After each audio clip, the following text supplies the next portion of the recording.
Hey, what's up guys? So the top 3 mods for your car: turbo, turbo for a twin turbo, and another turbo. All jokes aside, let's get straight into this video. So the top 3 mods that you're really gonna need, whether you're going for either performance, aesthetic, or just to make a better ride. So ignore the background change now in the lot of Walmart, but starting with number 1 in no specific order, I would say doing your exhaust. So whether it's performance to help more airflow go through your car, or if it's for appearance or sound to personalize your car, exhaust is definitely something that you need to make your car sound better and make it work better as well.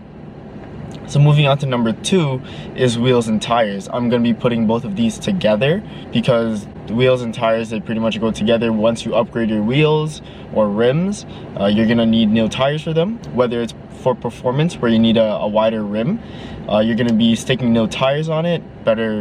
Most likely you're going to need better than stock tires if you're going for performance, or if you're just going for aesthetic, you're going to be going a wider rim that has different fitment.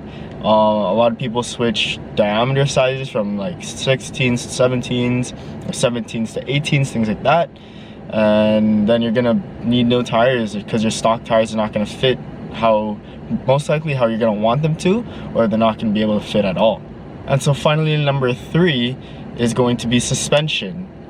So for suspension, it's either coils, bags, lowering springs, no shocks, things like that.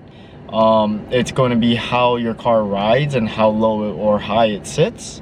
For performance, you're most likely going to drop it a bit and get stiffer suspension, while for an appearance car, for aesthetics, you might put on bags to drop it to the floor, slam the shit out of it, things like that. So those are the top 3 mods that pretty much any car guy, car girl, or stick it on any car. Those 3 mods: suspension, wheels / tires, and exhaust is what you're going to need to personalize or improve your car. So if you guys did enjoy this video, be sure to give it a like and subscribe to keep updated on more videos like it. So thank you guys, and I hope you enjoyed this video.